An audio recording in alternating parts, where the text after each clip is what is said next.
think I was told I was being videotaped, so I need to make sure I'm standing in an okay spot. All right, very good. I'm not much of a podium guy, so this is more of a conversation. I'm just here to introduce a program we started, and typically when I give these types of talks, it ends up in a fairly long question-answer session. And please, this is completely informal. If you have a question, feel free to shout it out anytime. I certainly will not be offended. So again, my name is Doug Kelly, Division Chief with REDMOND Fire Rescue. And thank you very much, Gary, Mr. Citizen of the Year for the Redmond area. Thank you very much.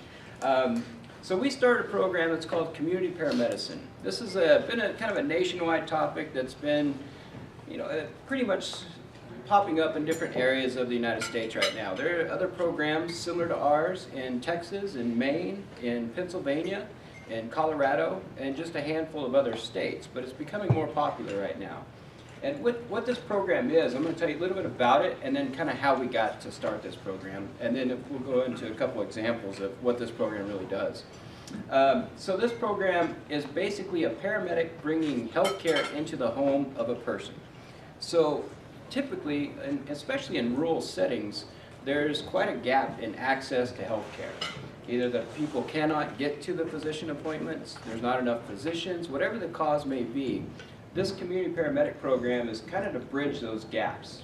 What it's intended to do is have a physician refer a practicing paramedic to go out and visit the patient in their home and provide the follow-up and health care that they need in the home, that they can't go into the doctor's office and try to keep them more healthy and out of the hospital is the ultimate goal. So really all of this culminates in meeting the governor's triple aim of decreasing healthcare costs, increasing the patient satisfaction and the patient outcomes. And so really that was our entire intent of starting this type of program. So what we did is we kind of formulated this idea in our head about what this would be, and then we needed to fund it. And REDMOND Fire Rescue, we do operate on tax dollars. We don't have the funding to just start these pilot projects on our own. That's not within our budget. So we look for grants. And we received a grant from the Central Oregon Health Council in partnership with Pacific Source Community Solutions. So we received a grant for $182,000. That was to finance this pilot project for 1 year, and that includes all of the overhead, purchasing a vehicle, all the monitors and equipment that this person would use, hiring somebody, and outfitting them from A to Z, really to all encompass with this $182,000 for 1 year. And then we have to try to collect data to show that this program does save money and improve the health of patients and the patient satisfaction. So we kicked off last July, so we've been operating just over 6 months. We've hired 2 people, each at half-time. The reason we hired 2 people is both of them are retired firefighter paramedics, and therefore they cannot work full-time right now without affecting their benefits for retirement. So we found the optimal solution was to hire those 2 people and put them out in the field to work. Since that time, we have one main community paramedic. His name is Dan Cox. He's done over 126 home visits to date and continues more with more referrals from different providers. And what we're seeing in this process truly is exactly what we set out to do. What we're noticing is that we are increasing the patient satisfaction and overall understanding of their healthcare problems. We're also seeing decrease in dollars in healthcare. I'll give you one example. That is, one of our first patients we enrolled in our program he's a diabetic patient, but he was illiterate. He was in the hospital several times in the 30 days before he was enrolled in our program. He was admitted in the hospital twice during those 30 days with multiple other ER visits. And our very first referral that we went and visited him, our community paramedic Dan Cox did, he quickly identified that the patient was illiterate and didn't understand any of the discharge instructions that came home with him from the hospital. So that allowed Dan to sit, communicate with this individual, and make a plan and say, if your blood sugar's in this range, let's give this much of your medicine. If it's in this other range, let's give this much of your medicine. With a real simple chart that probably took him 2 minutes to draw out. And since that day, and he's been in our program now for almost 5 months, and we're just now exiting him from our program, he's not had one return visit to the ER or one patient admission. And this was a very high-cost patient before entering our system. So that's just a very small snapshot of the kind of difference that this program can make for these individuals. Now I want to touch on how they get enrolled in our program. We've chosen to do only physician referral. So I've had several phone calls while sitting at my desk from patients in the community that say, hey, I want to get in your program. So, well, time out, okay, who's your physician? And there's a couple requirements that we have to enroll patients into our program. And one is, because this grant is funded by the Transformation Fund by the governor, it's strictly for Medicaid patients. So our patient pool is limited to Medicaid. We can see Medicare patients as long as they have Pacific Source Medicaid as well. But if they're Medicare or any other private insurance, at this time we cannot enroll them just for the grant criteria. I hope that we can later on, post the grant period, and we can make this program sustainable with other funding. So that's the first criteria. They're a Medicaid patient with Pacific Source. And secondly is the diagnosis. We're seeing 3 different types of patients. We're seeing congestive heart failure, chronic obstructive pulmonary disease patients, and then diabetic patients, and all those are high risk. And there's different statistics I can get on about their readmission rate post-discharge if you guys like that much detail later.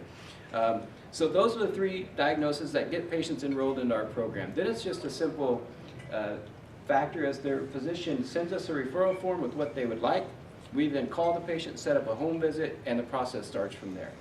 And then we figure out how we can help this patient, what we can do to keep them healthy and out of the high-cost healthcare system, and then we exit them from our program when we finish those goals.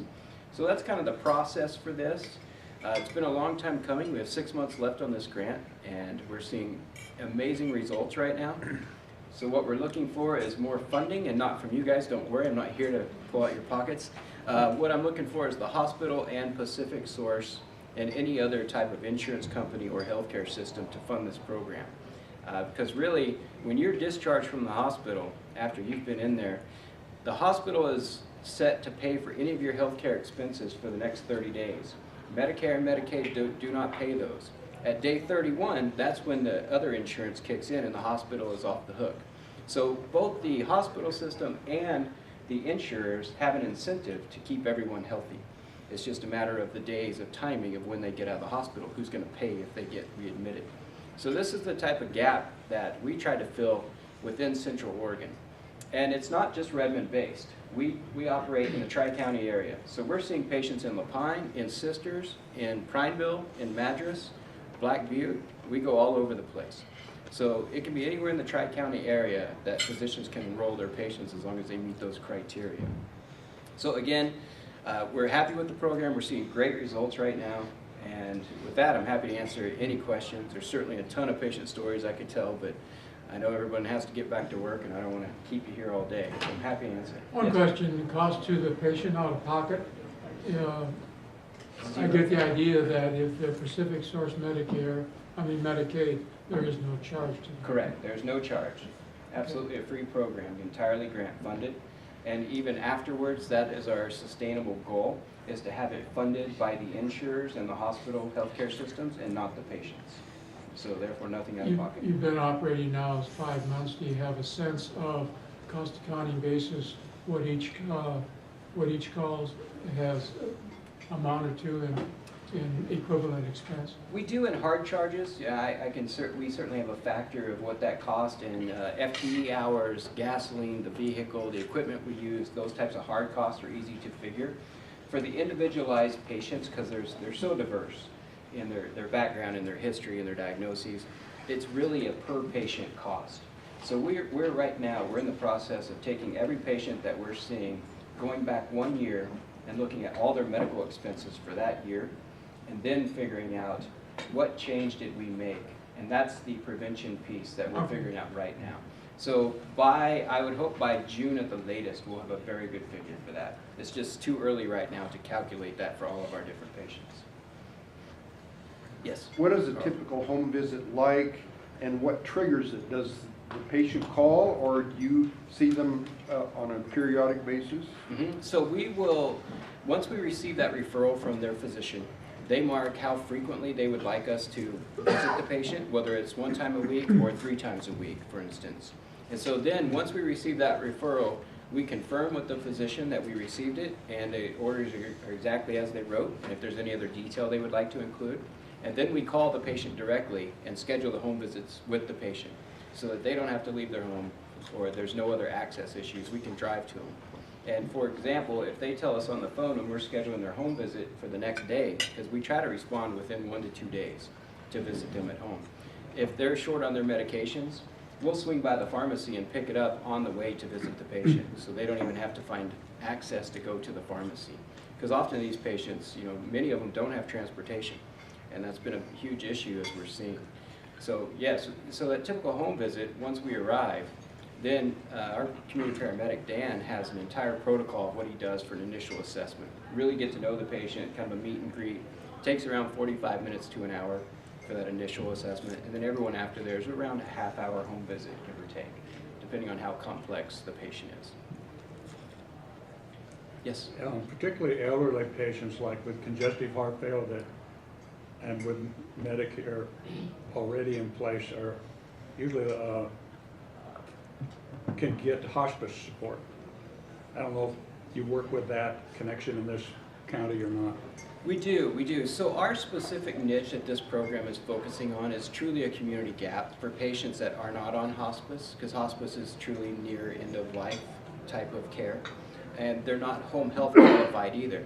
So there are certain criteria set forth by the government on who qualifies for home health care. In other words, sending home health nurses into your house. And our program hits that gap that for those persons who do not qualify for home health and then have no other access to their health care. So we're defining a very specific niche, and we've even done joint talks at conferences with the Home Health Nurses Association, and not only have they endorsed this program, but nursing and physicians across the state have endorsed this type of program. So we've seen very, very good collaboration between all the different disciplines. Are the paramedics doing this program, are they also like on call for other emergencies? So Right. are they going to miss an appointment because Great question. they have to go somewhere else? Great question. The simple answer is no. Our community paramedic works entirely outside of the 911 system. So they're not responsible for responding to any 911 calls. They have their own vehicle, which you might see out and about. It's a brand new Ford Escape. It's all stickered up, community paramedic on the side. And they have nothing to do with the ambulance service at all. So they operate on their own. There are systems that do that, just none in Oregon right now. We're the first grant-funded program in Oregon. There's a couple small other pilot projects in the Portland metro area that are occurring. And those are focusing mainly around mental and behavioral health issues and doing home visits jointly with a sheriff and a public health or a mental health specialist. So there's various programs. It really defines, it depends on what your gap is in your community of really what you want to focus on to care for those patients. Good question. Yes? How many doctors do you have participating in this program, and where are they coming from typically? So I'll speak in terms of clinics rather than individual practitioners. We have partnered with Mosaic Medical, who have, they have clinics all around Central Oregon. I think they have 5 currently. The St. Charles clinics around Central Oregon, all the hospitals, so all the St. Charles hospitals, all 4 in our area. BMC is now referring patients into our program as well. And anyone else associated with Pacific Source, we even have a referral now coming from Lapine Community Health Center. So we're open to any clinic within our region, within the Tri-County, to refer patients as long as they meet those Medicaid and then our diagnosis criteria. Great question. Now, do you cover Medicaid non-Pacific Source? Not currently. That's what I thought. Yeah, because Pacific Source is our CCO, our coordinated care organization for our Tri-County area. So they handle all Medicaid patients within our area per the Oregon Health Authority, who assigns those patients to Pacific Source. And then Pacific Source then finds them a practitioner. And so that's how that entire process works. How long does the grant last? It's a 1-year grant, so it will expire this July. Okay. And chances of renewing are good? Very good, very good. Matter of fact, we just did an interview with the Oregon Health Authority. They would like to highlight this type of innovation program to take around the state and do press releases on.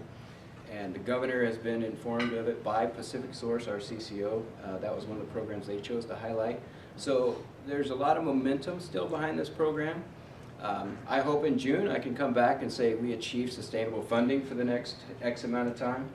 So that's our goal right now, is to keep Dan out focusing on keeping patients well and keeping them out of the healthcare system and the high-cost healthcare system, while I go around and try to find the money to keep this going. Right. So that's our goal right now. What is the average cost of an ER visit right now for someone that has one of these 3 conditions? If it's just an initial ER visit, go home, you're not there more than 3 hours, it's around $1,500 for the hospital fee, plus you have your physician fees, which come in an extra bill beyond that. So you can look anywhere from $1,500 to $3,000 for your average ER visit. And you know, there are programs, there's a great program which we modeled ours, just pieces off of it, in Colorado, and another one in Fort Worth, Texas. And they're doing these, for instance, observation visits, and it's something we may look at in the future. So if a physician has a patient that needs to be admitted to the hospital for a 24-hour stay, just for observing them to make sure that they're going to sustain where they're at and not deteriorate or get worse, you know, that's an average cost of around $5,000 to $7,000. And these companies, this one particular MedStar in Fort Worth, Texas, is now contracting with the hospitals that they send the patient home, and then they send out their community paramedic to stay with them for 24 hours, and they do that for around $2,000. So there's a significant savings just in those types of creative ideas. So there's a lot to be done and a lot more innovation with this program that we're I was hoping going for. to say, I'm with the Rural Health Coordinating Council, and the paramedics and stuff that are there, as well as the nursing representatives, who are both highly supportive of the program. Thank you. They're going to start one in Willamina, I think, and in that area, and then, Yes. and then one of our other people is from Halfway, and they're looking at doing a similar type program. Yeah, I spoke with the Willamina folks. I sent them all of our protocols and helped them form their program. We get calls weekly from people, but thank you. Actually, we spoke at the Oregon Office of Rural Health Conference this past year in Sun River about the program as a joint public speaking with the Home Health Nurses Association. So it was very well received. Thank you. Are there, so you've got this target audience that is Pacific Source Medicaid. Are there, how big is the population that meets those criteria but is not part of Pacific Source? Is there a big population There is. There's a Medicare population there, and it would largely increase our patient pool if we could access Medicare patients specifically and did not require the Pacific Source attachment. There is a large pool. I can tell you, in our Tri-County region, there are over 55,000 Medicaid patients in our Tri-County area, and 70% of those, roughly 70–75% of those, are under the age of 18. So, you know, those aren't the patient pool that meet our criteria. And so that already diminishes our number that's available for us to even enroll into our program. But having said that, we are getting enrollees, and they are benefiting from this program. But certainly if we could expand the grant beyond just Medicaid, I think we could still do a lot more good. Yes. Do you have patients under the age of 18 that you are working with? Currently, no. We have in the 20s, but no one under 18. Is that a rule, or is that just that you just don't have any? Just don't have any, yeah. Oh. We have some high-risk diabetics in their mid-20s, and so we haven't seen any real high-risk diabetics in the pediatric populations yet. Okay, so what do you do if you have a high-risk diabetic? And in the case of my husband, was in and out of a hospital with low blood sugars a lot. So this paramedics working with this person and back and forth between the doctor or the hospital? Or? Absolutely, absolutely. It's a one-on-one with the patient and their provider. So if our community paramedic is doing a home visit and sees something abnormal, or when he's doing his medication reconciliation, looking at what the doctors have prescribed versus what the patient's taking, and sees a duplication of medications, which happens pretty often, they immediately get on the phone with their primary provider and correct that right then, and then we'll get rid of that duplicated medication. Likewise, if there needs to be an adjustment in their medication dosage, our community paramedic will get on the phone with their provider. Really, it's eyes on the patient for that provider in their home, and relay what's going on and what medication, what their dosage is, and that provider will either increase it or decrease it depending on what the circumstances are at the time. And then he can administer those medications per the provider order, and that's essentially bringing the doctor into the home for those types of healthcare visits. So, and we've done that quite a bit in our medication reconciliation with these patients. It's amazing how many patients have duplicated medications and they're overdosing unintentionally just because they've had 1 or 2 different providers that are providing the same prescription. And they're just under different names. One's a generic and one's a brand name. And they don't know the difference. So we've caught many, many of those.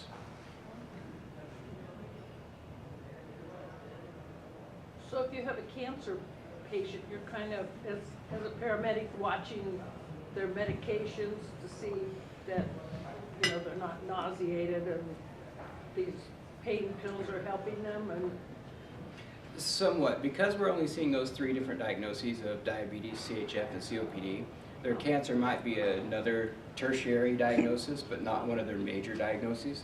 So for those, yeah, we'll do supplemental care with their primary provider, but that's not our main patient pool at the moment. Very good. Yes, Gary. You're not getting off the hook yet. I'm here all day. When Doug made a report to the board, and he talked about the patient that he brought up, that's the example I was referring to. Being a diabetic myself, and this gentleman is, of course, a severe diabetic because he's on insulin. To me, a grant of $182,000 basically was paid for, in my opinion, by this one gentleman because 1, he wasn't back in the hospital, and 2, he's still with us. To me, it's kind of hard to put a dollar amount on somebody's life, but when I heard that story, I thought, wow, this program's working. And if I remember right, all Dan did was number the stuff because the gentleman can't read. If you've ever been discharged with the hospital, you know, you get a stack. So to go through it for this gentleman was basically, it was worthless to him because he wasn't able to read it and understand it. So I think this program's doing great. Hopefully we can continue to grow with it and maybe get a full-time and a part-time. When the program was presented to the board, I'll tell you up front, one of my questions was, who's saving the money? Because for all of us that pay for insurance, who's saving the buck? So if the buck is saved at the hospital level, but it comes back around this way, I think it should be money well spent. So that road we still have to go down. Because as insurance rates go up, someone's got to save a dollar somewhere, or we can't afford it. So I want to thank Doug for all the work he does with the department and with the Community Paramedic program. And they are on their own. So if Dan calls in sick, they're not rolling. So I mean, they're their own little business. Well, that means I go out. And we want that. And that's it. And Pacific Source has been very, very open in their communication with us. They've been a great partner during this, and they're very much into cost sharing. If we can show a cost savings, they're very much to incentivizing these types of programs so that we can do some cost sharing and fund the program. So there's a lot of positive talks that are happening right now. Yes, Dave. What did you do in backtracking to determine how somebody who was illiterate was sent home with instructions that they could not read, and what was the result of that? So Dan would be the best person because I don't know what he found out on that aspect of them getting discharged, our community paramedic. I don't know the answer to that extent. To me, that's more important than the money savings. Yep. Oh, yeah. I agree. If It's you're an not important doing that sort characteristic. of follow-up and backtracking Yep. and enhancement, Yeah. Yeah, absolutely right. Absolutely, I couldn't agree more. it's called responsibility. And you know, we're enrolling patients weekly as we get these referrals in. One of our most recent patients that we enrolled has cost the healthcare system over $1 million in the last year. Been in the hospital 29 of 30 days before entering our program. And a lot of this is education, and it's really talking with these individuals and educating them about their healthcare and their decisions, you know, whether it's diet or what it may be. And it's hard to change people's behavior, we understand that. But just little tweaks, and we see positive successes in this. So we're hopeful that we can make a significant difference. Yes? okay, you have a diabetic who's on the verge of Alzheimer's dementia, and they're not really understanding, or they take a double dose of insulin or something. Are you working with the spouse of this person. Absolutely. Not only the spouse, but social services. Really, part of this program is not only doing the patient care aspect in the home, but it's really serving as the mediator to the entire health system. If they notice that they could use help with their insurance form, we can call out a community health worker from wherever they're located, whatever clinic they came from. We can call in other specialists as needed. And so really it's a great referral partner that we have in all these different systems to bring them together to fully, have an entire patient care. Good. Well, thank you very much. I was happy to come and talk. If there's any other questions, feel free to always call. We're at the fire department. Don't call 911, just my general line. I'd be happy to help. Thank you.